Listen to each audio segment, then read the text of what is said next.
Hey, and welcome back to Edu Steps. I'm Olay, and we're here to talk about what's really happening in our schools. Let's be real. A lot has changed since we last spoke, right? Or not since we last spoke, but since the beginning of 2025. Now, in September, the school is in full swing, and things are definitely different.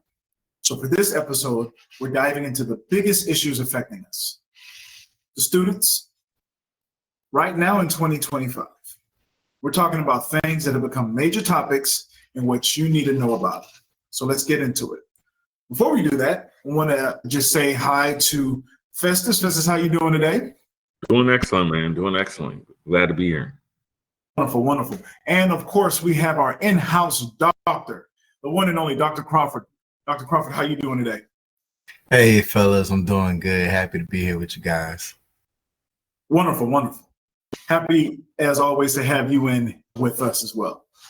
All right, so let's kick things off with the one thing no one can stop talking about right now, AI. It's everywhere now, right? And it's completely changing how we do our homework, how we do our assignments, how we study, and how we prepare. We use it to write essays, brainstorm project ideas, and get quick answers. But is it really cheating, or is it just another tool? We've been asking ourselves this question a lot lately. A Microsoft study says educators are more concerned about AI plagiarism than anything else. It's creating a huge debate, and honestly, it feels like a missed opportunity. We're also looking into this article in the Times of India that argues we should be learning with AI, not just using it to get answers. The idea is that instead of writing a full essay from scratch, a teacher could ask us to use an AI to generate a draft, and then our job would be to fact check it, fix its biases, and make it better. We're moving from just finding the right answer to asking the right questions. So my question for the squad is, how can students use AI responsibly in our schoolwork without falling into the trap of just cheating?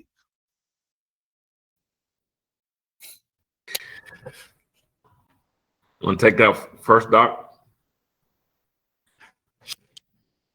Excuse me. I think that students need to be taught how to use AI.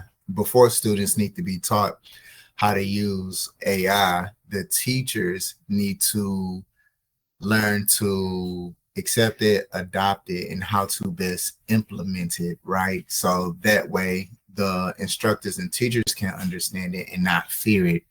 And once the teachers understand it, then they can teach their students how to best use it to learn. Because again, it is a tool that can be used to improve our learning, and technology is going to just keep progressing and advancing. That's like back in the day when people used to have to do math just by remote memory. And then they came out with the tool or this invention called the calculator, right? And then all of a sudden it's like, oh, calculator is cheating. Well, no, because you have to understand which numbers and so on and so forth to input into the calculator to arrive at the correct final answer, right? So at this point now, we reached a level where we have AI. And again, if students are taught how to use it to help improve and advance their learning, then it could definitely be used as a tool to do such things. Yeah, I would just throw on to that is I think one of the fundamental mistakes we make in education, and I forgot what I think it's called the Flynn phenomenon or the Flynn effect, is the next generation, they tend to inherit some of the intelligence from the previous generation. So what ends up happening is, we learn some kind of new thing. It's phenomenal. It's groundbreaking. It's breathtaking. The next generation, it becomes part of their norm because they got exposed to it, from the time that they were born. And so all of a sudden we think, hey, this generation got it. And I think we're taking the Flynn effect and using it in AI in a way it's not meant to be used. And what I mean by that is AI is not a creative force. when you talk about creative force, there's something about, you hear a song and you're like, oh, they singing that, ooh, it rips into your soul. It's a melody. It's something about the mixture of the intelligence of understanding music metrics, but also the emotion and the soul and the feelings that are derived from those metrics. I think the same thing when it comes to AI. AI is a phenomenal information tool, but the thing is, the real power is going to be the creativity. So, determining and figuring out how we're going to use the AI.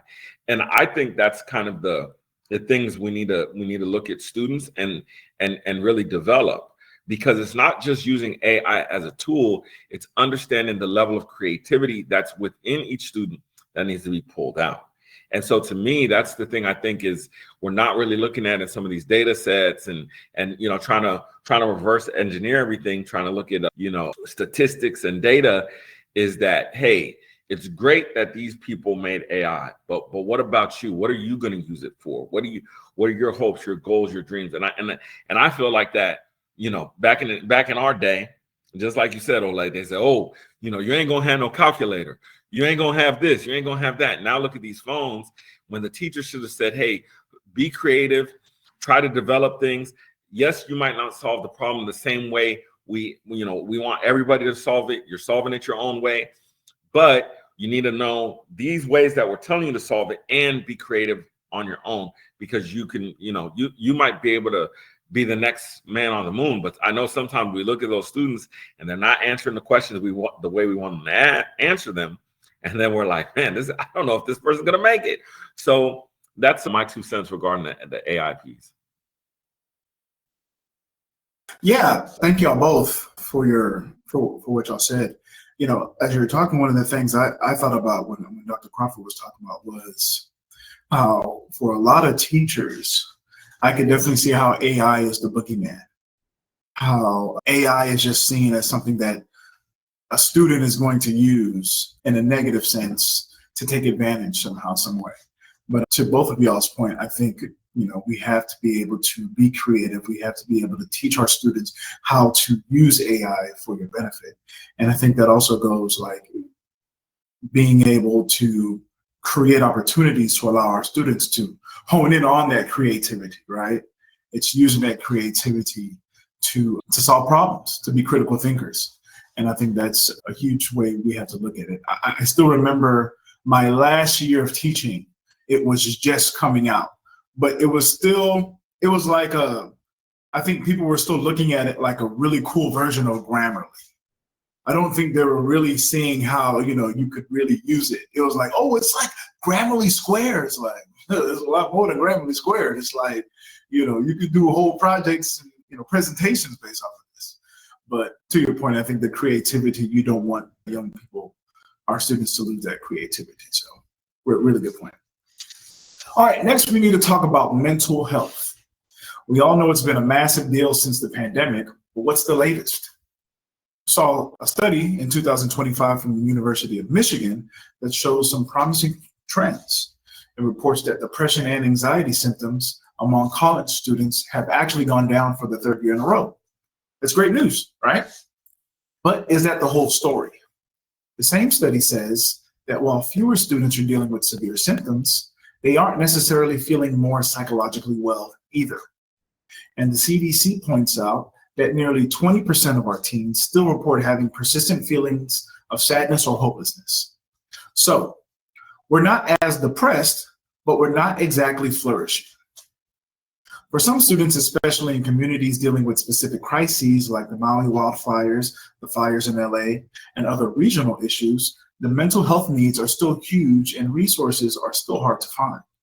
The conversation around mental health is changing, but there's still a lot more to do. So my question for the squad again is, what are some of the biggest barriers for preventing students from getting the mental health support that they need? I'll tackle that, Doc. Potentially some barriers could be the not knowing about the resources that are available to them. If we're talking about students, middle school level, high school level, elementary level, not knowing the processes of how they could speak to their counselors that are on campus and so on and so forth, or, their parents and families not being aware of the resources that they could use to help get their children some mental health resources, like some counseling or therapists that even comes along with their own, if their parents have jobs and insurance and things of that nature. I think just not being aware of those things, and community programs that are available. I think oftentimes kids and parents are just so worried about going to school, doing work, coming home, that those announcements that the school make every morning, or the announcements that they post on the school's learning management system, or the announcements that they hand out for the kids to take home. Most kids probably take that, throw it in the trash, or most parents probably don't even look at it, right? So I think we just need to be, as students and parents, just more attentive and be more proactive in seeking more information. Hey, where can I go to get help with this? Oh, when the counselors come visit our classroom and say, hey, this is the process. If you need to talk to someone, fill out this paper, submit it, blah, blah, blah, blah, blah, and we'll get back to you. Like, actually pay attention to those announcements. So that's one of the barriers that I think. Yeah, I definitely think, and I think this is always going to be a persistent problem, is the communication between the schools and students and parents. I could say this as a parent, we're now in the class dojo generation, and it's like, yo, did you check the class dojo? You know what I'm saying? So that's a big improvement, because teachers are able to communicate with multiple parents at once, but then there's sometimes that sensitive info that might be, which I'm very grateful for the schools that I've seen use it. It is delivered in English and Spanish, but there are other barriers in terms of different languages. But also communicating that type of service. One thing that stood out to me when I was a first generation college student was the fact that it was like, man, to be around so many intelligent people was really just transformative. And you think about that in regard to some of these students' parents who maybe they're first generation in the country, or maybe they haven't graduated from school yet, and and they're kind of lagging behind, or maybe they just have a high school diploma, or those different types of things. Sometimes some of these communications can go over the parent's head, and as much as we don't like to admit it, sometimes that could even become a barrier in terms of some of the emotional conflict that these parents find themselves in. Most of us have heard, oh, you trying to be smart, or you talking white, or you something like that. And it's like, whoa, where's this coming from? And a lot of times it's the emotional bent of the person who's hearing certain things. And so I think that's something that needs to be taken into consideration, but definitely still needs to, we need to push forward with giving these types of opportunities for counseling, for mental health checks, for, church, school partnerships, religious institution, school partnerships, different types of things like that. Absolutely. Thank y'all both for what y'all brought. Hey, LYS fam. It's Olay. Thanks so much for listening to LYS. I just wanted to take a quick moment to talk to the parents. That's right, mom and dad. Parents, prepare your child for their best educational fit after high school with our comprehensive LYS Parents Guidebook. Our helpful guide includes a range of activities designed to help you better understand your child's unique gifts and abilities. Additionally, we provide valuable insights into the student loan debt crisis and offer practical tips on how to avoid accumulating large amounts of debt. Our ebook also includes a wealth of information on scholarships, grants, and payment exemptions that can help guide your child towards a bright and successful future. With our expert guidance, you can rest assured that your child is well prepared to make informed decisions about their education and career path. Don't let your child's future be in jeopardy. Invest in their future today by downloading the LYS Parents Guidebook. Simply go to lys.com/parents to get your copy today. Now let's get back to the show, because it's some good topics. When I was thinking about it, I was thinking about just in regards to the question. I think for a lot of our students, I don't think a lot of our students are really aware that they may even be dealing with anxiety. They may even be dealing with depression.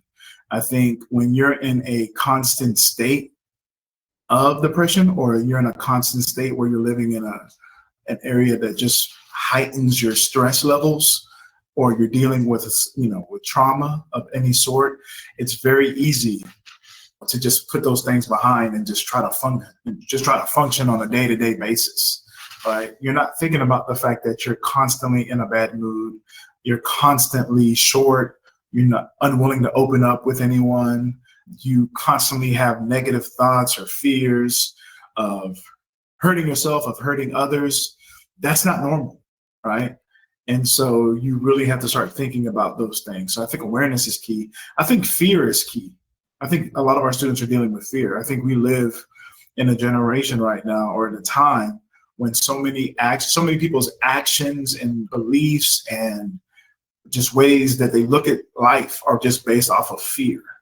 And I think, that's something you deal with. You're dealing with fear of, what will my family say if I say I'm dealing with this, especially if you're first generation and you're like, oh, I think I'm dealing with anxiety. Your parents are like, oh, I'll give you something to be anxious about. You know what I'm saying? That kind of thing. A lot of our young people are dealing with that. And so from a be no do standpoint, and I'm gonna open this, I want to just offer this as a question, as a second question, just what are the be no do, or what is the be no do in this situation, right? And as y'all were talking, I was just typing up some things. And I was saying, from a B standpoint, our students have got to be proactive, right? You've got to be proactive. You got to be very solutions oriented. You have to understand, especially for my high schoolers, that for a lot of y'all, by the time you leave high school, you are going to be on your own. So this is the time now where you need to start being proactive. You need to start looking out for yourself and saying, all right, who is the person that I can talk to? What is something that I can do to help out in this situation? What's something I can do to even see if I'm dealing with a stressful environment right now, right? You need to learn how to advocate for yourself, right? You need to learn how to be able to speak up for yourself, especially for, once again, we talk because of culture and different things like that. A lot of our students who, for whatever reason, don't feel like their voice will be heard, or who feel like, I'm just a junior, or I'm a sophomore, or I'm a senior in high school, no one's going to listen to me.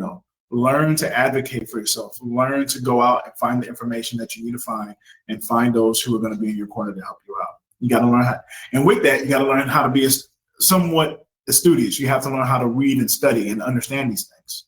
From the no standpoint, Festus, you mentioned religious organizations, things in your community, counselors, community centers, teachers, coaches, all of those things, right? Use those things around you. And from a do standpoint, try to do something one step every day, right? You don't need to solve the entire problem in an hour, but just take 10 to 15 minutes. Talk to a teacher 5 minutes after class. Talk to your band director, orchestra director, choir director, speech and debate teacher, English teacher, math teacher. They're all around, right? Talk to the hall monitor, right? Whoever's out there. There are plenty of those folks out there. And so that was just my little tip that I wanted to throw it back out to y'all. From a be no do standpoint, how can our students take ownership of their mental health? Yeah, I mean, I would definitely say everything that you said is spot on. I think that the other thing is, one of the toughest things is separating yourself from your parents mentally, because as students, I think, and as children, we see everything that our parents are doing wrong, and sometimes we don't see what they're doing right. Yeah. And sometimes, because we're focused on the negative aspects of who our parents are or what they're doing, we don't understand that we're starting to pick up some of that negativity ourselves, instead of looking at our parents as human beings. And I know when middle school, high school, it's so hard to look at them as like, yo, they're a person just like me, that has feelings, that gets let down, that is also just trying to make it in the world. And so when we start looking at our parents as a little bit more human, I think sometimes we can be a little bit more gracious toward them, and gracious towards ourselves, as, hey, my mom's struggling with this, or my dad's struggling with this, and that is not necessarily me. That's not who I am, but that is something that my family struggles with, and being okay with that. Because I think a lot of times, we don't like to share that, our family's got issues. Well, I was talking with my sister about this. I said, it's a very powerful quote. Pastor Tibbs used to say, shout out to Pastor Tibbs. He said, every problem you see in society is a reflection of the problems in the family. Mm-hmm. And so when you think about that, anything you see outside and you say that person's problem, that is somebody's family member. And so that is an extension of what's going on in our homes. So nobody's immune, nobody's immune. And I think sometimes when we're, social media, all the pictures look nice and everybody looks perfect, it's very difficult to realize that, other people have problems too. Man, powerful point, man. Hey, LYS fam, it's Olay. If there's one thing I love, it's something free. I'm talking free 99, un gratis. No shipping or handling fees, no gotcha fees, nothing like that. With that being said, if you're graduating soon or thinking about college or need a nudge or help to decide, then our free ebook, 10 Things to Think About Before Going to College, has a very balanced and open-minded way of presenting your next steps. It captures broad topics in a personal way by giving students an insightful, interactive, and reflective source of inspiration. It is very beneficial to be able to visualize some of the concepts after high school and apply them directly to you. We all know life, college, and career planning decision-making choices for students can be challenging, especially as they near the completion of high school. This book will provide you with a self-paced guide to your success beyond academics and into real life. Not only is it free, you can complete this book within a week. This will definitely prepare you for long-term success. To get your free copy, simply go to lys.com/students. I mentioned it was free, right? Well, if I didn't, it's free. Like for real. Okay, back to the podcast. Dr. J, you got anything? Finger roll? Nah, I don't have anything to add. You guys did great on that topic. All right. So let's jump into the last segment, talking about learning gaps. Hello. And the great debate. So let's talk. We're going to go into big picture stuff. The 2024 NAEP results came out, and the scores for high school seniors in reading and math are at some of the lowest levels in 2 decades. Not 2 years, 2 times 10 decades. This learning loss from the pandemic is still a major problem, especially for students from low-income communities. But is it just the pandemic? Some experts argue that these declines started even before 2020.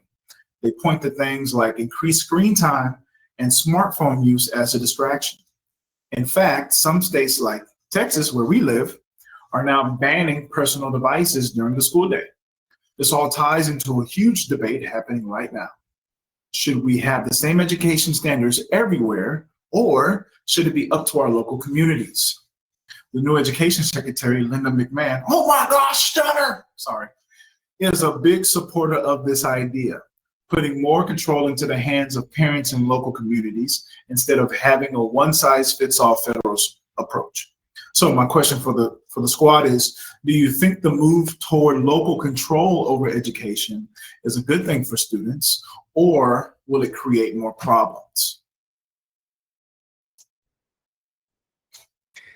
I'm kind of 50-50 on it. My concern is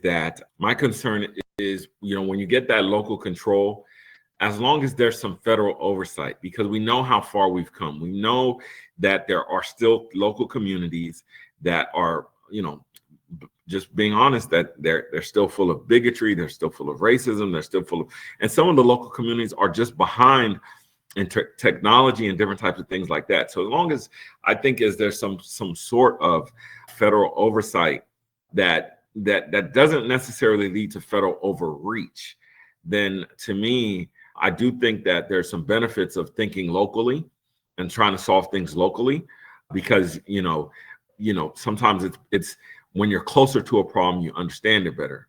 But it also is the inverse is true, that the further away from you are from a problem, you see the big picture, and you're able to take some of those resources and say, hey, these people over there had a very similar problem. Let's see how they solved it. So to me, as long as there's that collaboration, then I'm open to it. But I'm skeptical just like everybody else. I think there's pros and cons to each, so I don't think there's a perfect way to approach that. But what you addressed was the concern of students basically performing worse than years before on reading and other subjects, math and things of that nature. I think one of the ways that we could attack that is no longer viewing the classroom as we did in the past. And I think that's one of the conundrums that we run into, where we are, as a group of people, individuals, continuously progressing with technology and the things that are going on right now, but yet our education system is based on a decades-old system, right? And so when we look at these percentages dropping, and one of the things may be due to increased screen time, that does happen. But when we think about education, that stuff is something that is outside of our control. How much time a student is on a tablet device or TV or their phone outside of class time, that's something that is out of our control. So what we can do is shift the focus to what can we, teachers in educational systems and everything, what can we control? We can control the way our classrooms are set up. Okay, do we make students sit in rows and just sit in a seat and read from the book all day for like an hour and a half or however long that period is, right?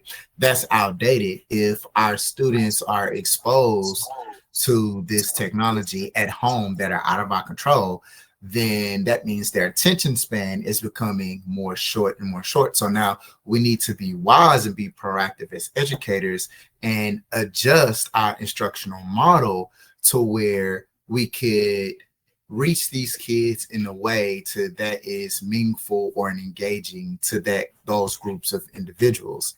And so that's being proactive, being up to date on new educational pedagogies, just things of that nature, and keep trying to implement and gather the research. Okay, are the students more engaged, or are techniques still based on our old system? So I think if we do things like that, we will begin to see improvements, but we have to be open to innovation in education as well. Man, totally. Thank you so much for that. Hey, LYS fam. It's Olay once again. You know, these days, many families are busy but want personalized attention. We at Laddering Your Success understand this dilemma and have created a unique approach to help guide you and your child with personal development tools to build a life of purpose. This intimate approach is helpful for those parents that feel the need to have a focused heart-to-heart conversation deciding on the next steps after high school. We provide individual post-secondary planning, virtual customized college and career counseling, and scholarship guidance and planning. Our one-on-one sessions are tailored to each individual student to maximize their potential in the post-secondary realm. With our guidance, your child will be able to make their dreams a reality. Don't wait. Simply go to lys.com/parents to get your copy today. Now let's get back to business on this podcast. I agree with everything y'all said. One of the things I thought about when I saw this question was my mind went to two places. My mind went to the home, as you mentioned, Dr. J, and my mind went to the science. So I remember when I was a teacher, Crawford had this thing that he liked to say, which was, what does the science say? You remember that, Dr. Crawford, when you would say, what does the science show? And at the time, one of the things that I noticed is my students retained more when they wrote things down. And I was a very strong proponent of, like, you got to write it down in your notebook. You got to write it down.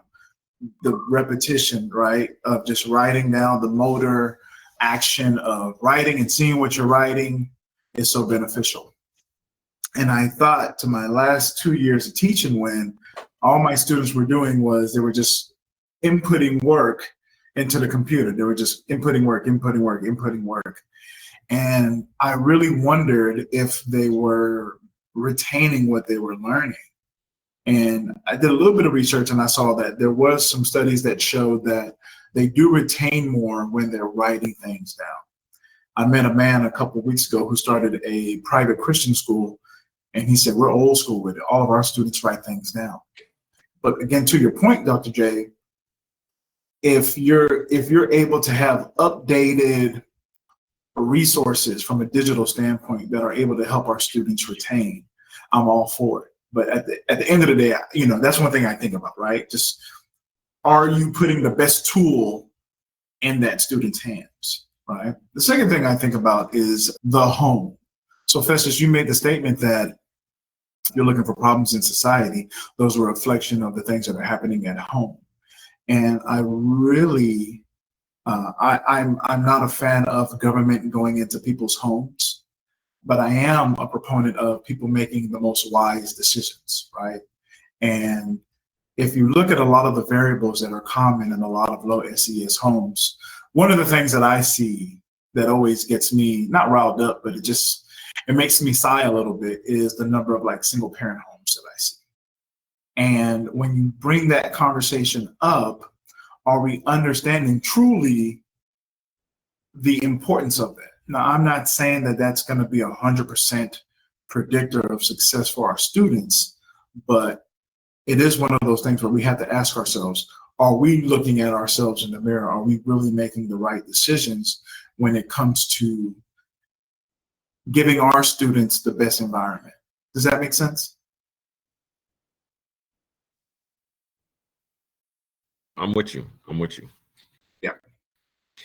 And I think that's the thing is one of the things that where the education system has failed and is failing is trying to train academics without values or character.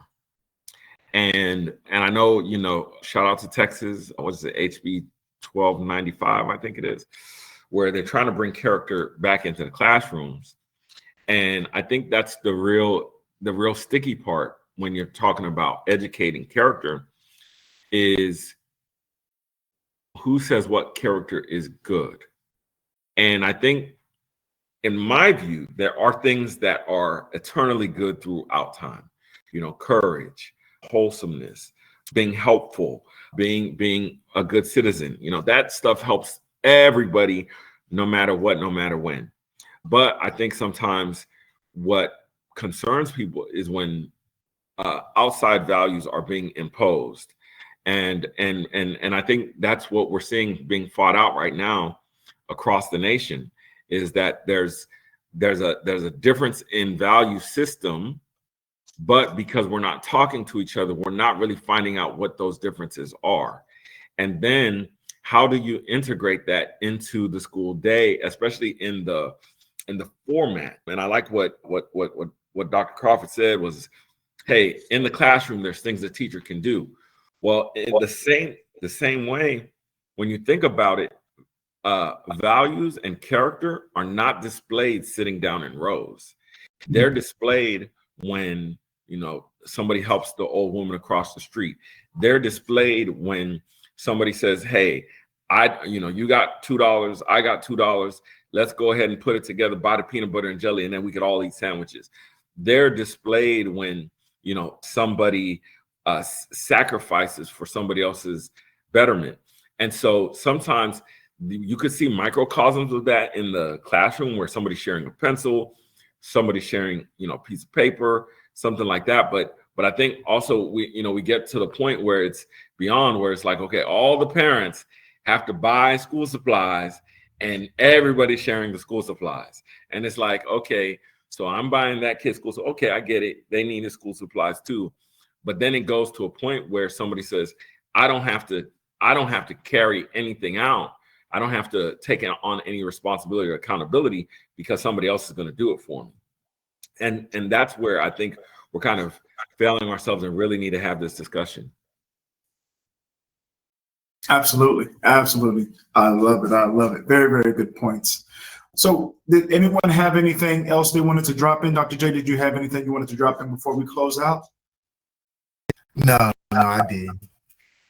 Man, so these are some big issues, but the good news is we're talking about it, right? The first step is to be aware of what's happening.